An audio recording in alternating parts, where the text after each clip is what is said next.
Most people who sell plants from home sell the same things: tomato seedlings in spring, common herbs, the occasional succulent arrangement. The market for those plants is real but crowded. What is less crowded, and in many cases genuinely underserved, is the market for plants that are difficult to find in ordinary nurseries, that serve specific and growing demand, and that can be produced at home with relatively modest investment in space and time. After more than 20 years of cultivating a wide range of plants, certain ones stand out not just for their botanical interest, but for their commercial potential in the hands of a home grower willing to work a niche. These 14 plants represent that overlap between what is genuinely in demand, what is genuinely difficult to source, and what can be grown reliably at home. Number 1. Saffron crocus, the most valuable crop by weight.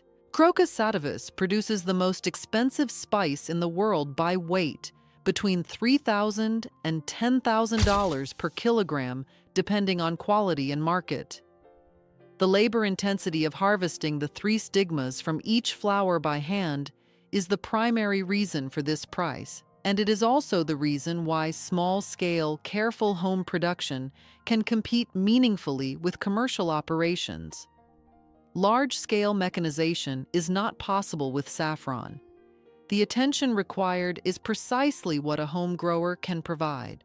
Each corm produces 1 to 3 flowers per season, and each flower must be harvested within hours of opening in the morning before the stigmas degrade.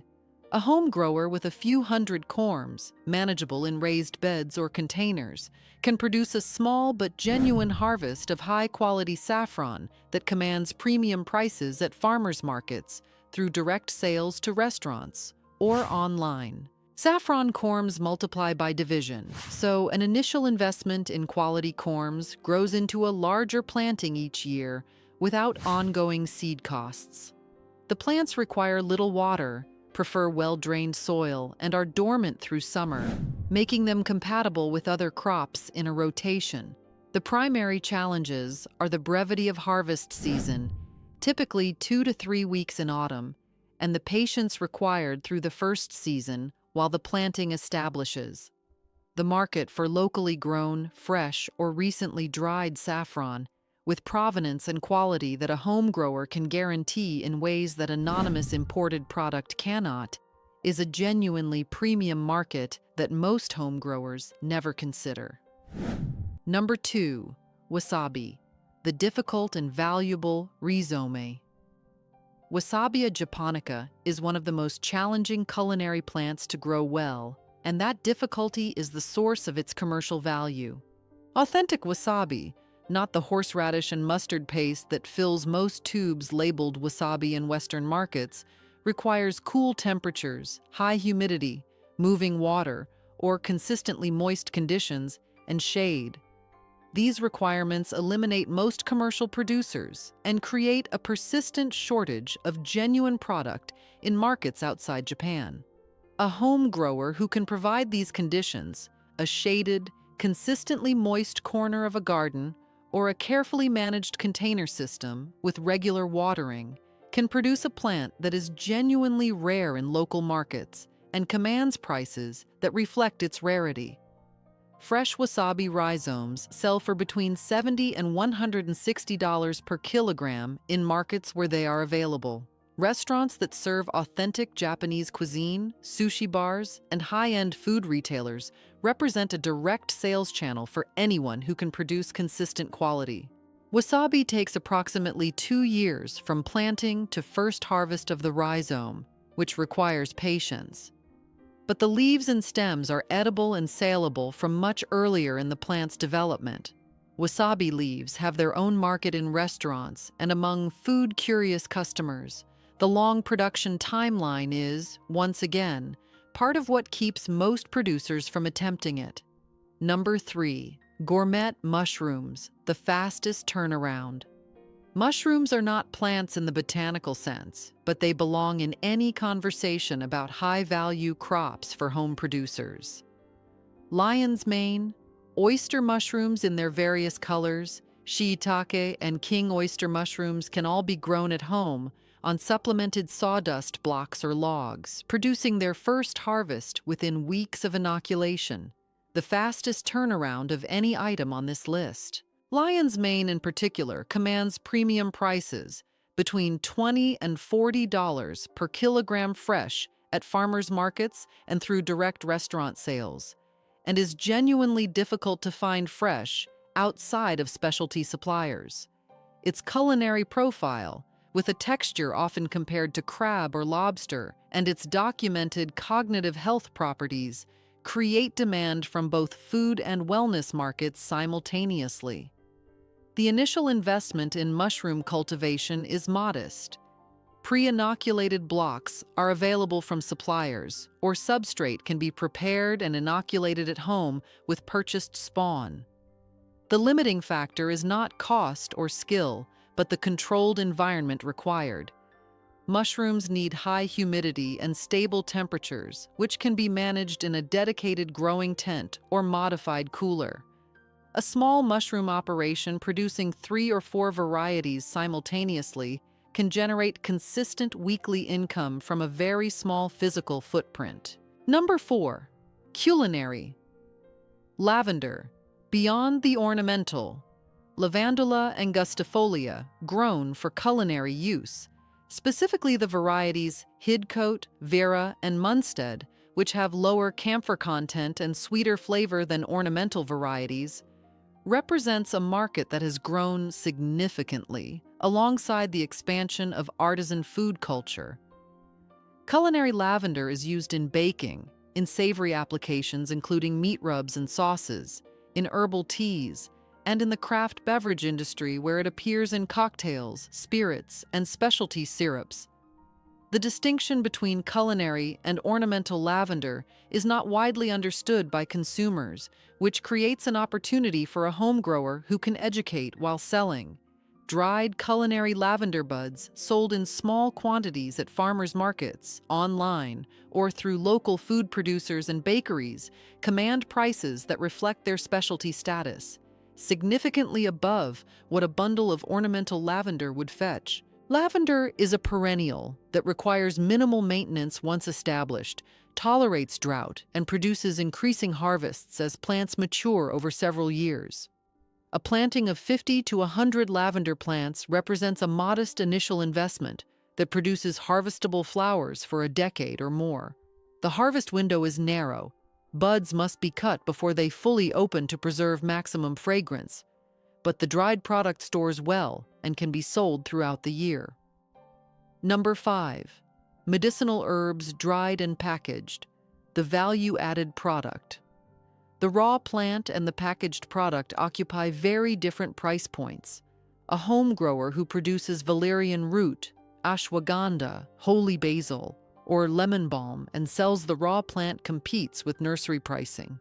The same grower who dries, packages, and sells the same plants as tea blends or single herb preparations competes with the specialty herbal products market, a category where a small packet of dried herb retails for prices that can be 10 to 20 times the cost of production. Ashwagandha root, grown from seed, takes 1 to 2 years to produce a harvestable root of meaningful size. But dried and sliced ashwagandha root, packaged in attractive craft paper bags, sells for $25 to $40 per 100 grams in health food stores and online. Prices that reflect not just the cost of the plant, but the trust and story behind small batch, locally produced product. Holy basil, Tulsi, is faster, seed to harvestable leaf in 3 to 4 months, and the dried leaf commands significant premiums in loose leaf tea form. Lemon balm, valerian, and skullcap represent similar opportunities, each with documented medicinal properties that create wellness market demand, and each poorly represented by what most local nurseries and farmers market vendors carry. The regulatory environment for selling dried herbs for consumption varies by location and requires attention. The distinction between selling culinary herbs and making medicinal claims carries legal implications that a home producer needs to understand before entering this market. Number 6. Rare pepper varieties. The collector's market. The market for unusual chili peppers has expanded dramatically with the growth of hot sauce culture, artisan food production, and the collector community that has developed around the world's hottest and most unusual varieties. Aji Amarillo, Bishop's Crown, fish pepper, chocolate habanero, and the full range of super hot varieties, Carolina Reaper, Scorpion, Ghost Pepper, all represent plants that are widely sought and poorly represented in mainstream nurseries. A home grower who maintains a collection of rare pepper varieties and sells seedlings in spring occupies a position that most commercial nurseries do not. The customer base is passionate, knowledgeable, and willing to pay premium prices for verified rare varieties. Seedlings of unusual varieties that might retail for $3 to $4 at a commercial nursery can command $6 to $12 when sold with provenance and proper variety identification. The same plants sold as mature specimen plants in autumn, potted peppers that have produced fruit through the season and can be overwintered indoors, command even higher prices from collectors and from customers who want to see what they are buying before committing to a full growing season. Overwintered pepper plants, which can produce for multiple years, represent a category almost entirely absent from mainstream retail. Number 7. Ginger and turmeric rhizomes, the fresh market. Fresh ginger and turmeric rhizomes grown locally represent a market that is almost entirely supplied by imported product, typically from China, India, or Peru, that has traveled significant distances and lost aromatic potency in transit. A home grower who can offer fresh, locally grown ginger or turmeric rhizomes, harvested within days of sale, provides a product that is genuinely superior to what most customers have ever encountered. Fresh ginger has a brightness and intensity of flavor that dried or long-stored ginger does not. Fresh turmeric rhizomes, with their vivid orange flesh and complex flavor, are used by serious cooks in ways that dried powder cannot replicate. Chefs at farm-to-table restaurants, customers at farmers markets with interest in culinary quality, and home cooks interested in functional foods all represent demand channels for locally grown fresh rhizomes. Both plants grow readily in containers indoors or in warm garden beds, taking approximately 8 to 10 months from planting to harvest. They are ornamentally attractive. Ginger, in particular, produces elegant tropical foliage and can be sold as combination culinary and ornamental container plants while the rhizome develops. A single rhizome planted in spring produces a substantial harvest in autumn that can be divided for fresh sales and propagation of the following year's crops simultaneously. Number 8. Edible flowers, the restaurant staple. Nasturtium, borage, calendula, viola, and a range of other edible flowers are used consistently by restaurant kitchens for garnish, salad components, and the visual presentation that has become increasingly central to contemporary cuisine. The fresh edible flower market is supplied almost entirely by specialty growers. Ordinary nurseries stock these plants but do not sell them as food, and demand from restaurants, caterers, and home bakers frequently exceeds local supply. The appeal of this niche is its speed. Nasturtiums bloom within weeks of planting, calendula within 6 to 8 weeks, borage similarly. A home grower with a modest growing space can supply a consistent rotation of fresh, edible flowers from spring through autumn, sold by the punnet to restaurants through direct relationships or at farmers markets. Pricing for fresh, edible flowers reflects their specialty status. A small container of mixed edible flowers that might contain 50 to 100 blooms retails for $6 to $15 in markets where they are available. The limiting factor is usually not production cost, but the perishability of the product, which requires local sales and reliable harvest scheduling. Number 9. Lemongrass, the culinary and wellness crossover. Cymbopogon citratus, lemongrass, is used extensively in Thai, Vietnamese, and Indonesian cuisines and has crossed into the wellness market through its documented anxiolytic and antimicrobial properties. Fresh lemongrass stalks are sold in most Asian grocery stores, but locally grown lemongrass, available as mature clumps, as divided starts, or as bundles of fresh-cut stalks, is rarely available from local growers in most Western markets. Lemongrass grows vigorously in warm conditions and in containers, reaching harvestable size within a single season from a divided clump. A mature plant can be divided repeatedly, each division becoming a new saleable plant, making it one of the most efficiently propagated items on this list. A single large clump produces 10 to 20 divisions, each of which grows into a saleable specimen within a season. The market for lemongrass extends across culinary customers, tea drinkers, and the aromatherapy and natural cleaning market. Lemongrass essential oil is used extensively in natural personal care and cleaning products. A home grower who sells fresh stalks, dried leaf, and rooted divisions covers multiple market segments from a single planting. Number 10. Aloe vera, the year-round producer. Aloe barbadensis, aloe vera, produces offshoots continuously from a mature mother plant, and those offshoots are saleable as individual plants from the time they reach a few centimeters in height. A single large aloe vera produces 4 to 8 offshoots per year under good conditions.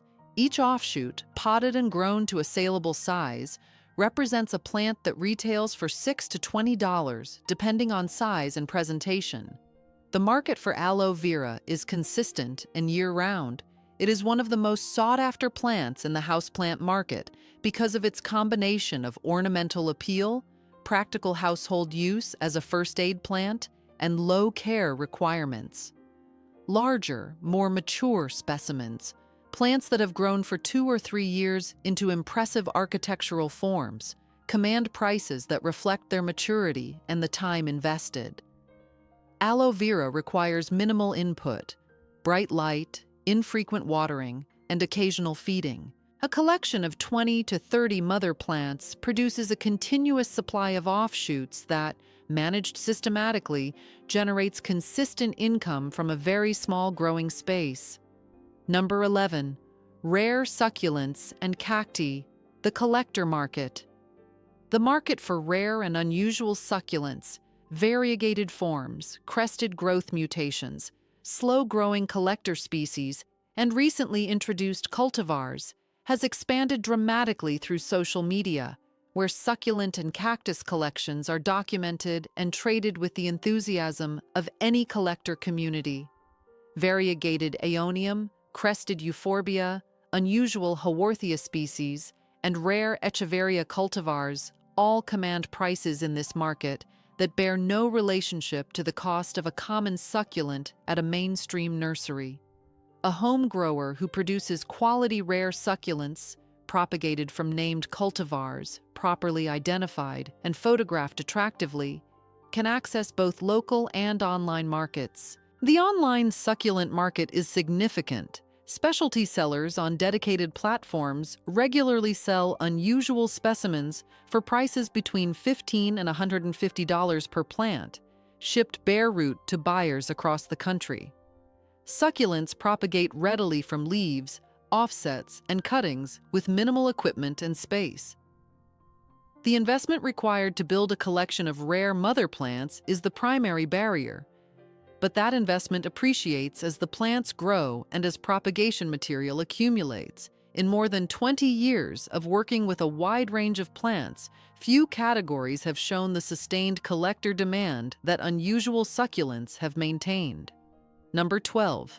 Microgreens, the weekly income crop.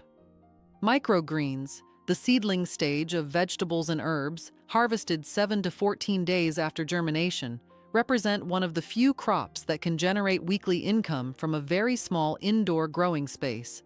Sunflower, pea shoots, radish, amaranth, buckwheat, and basil microgreens are all consistently in demand from restaurants, juice bars, farmers markets, and direct customers who use them in salads, sandwiches, and garnishes. The production cycle is genuinely rapid, seed to harvest in 1 to 2 weeks with no soil-borne disease buildup because the growing medium is replaced with each cycle.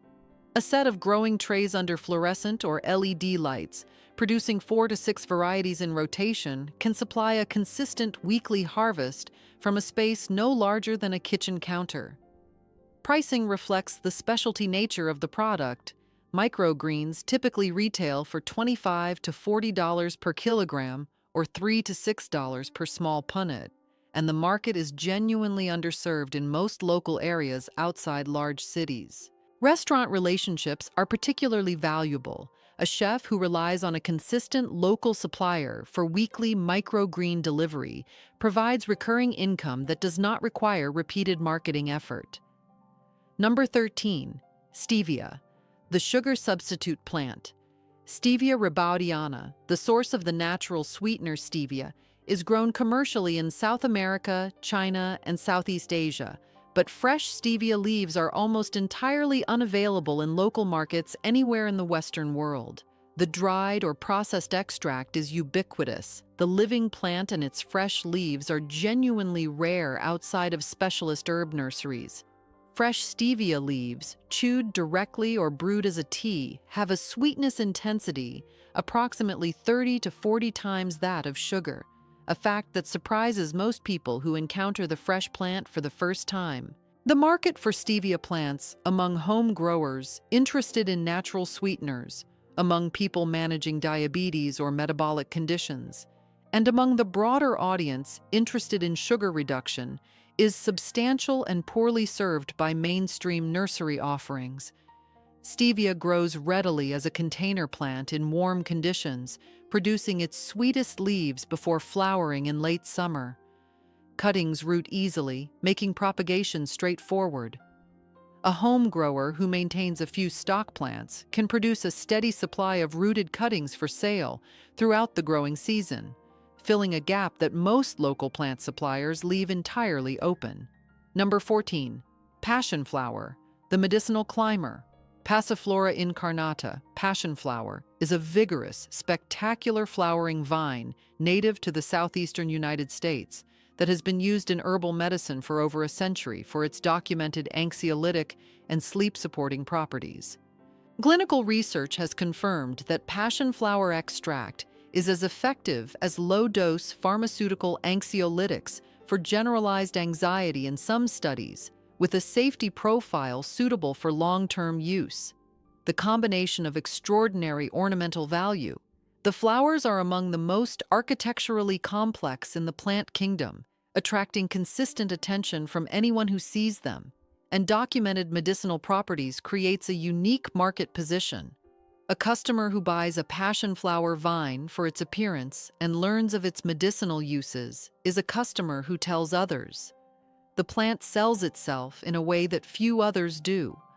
Passion flower produces abundantly from a single plant, setting seeds that germinate readily and producing vegetative growth that can be layered or divided for additional plants.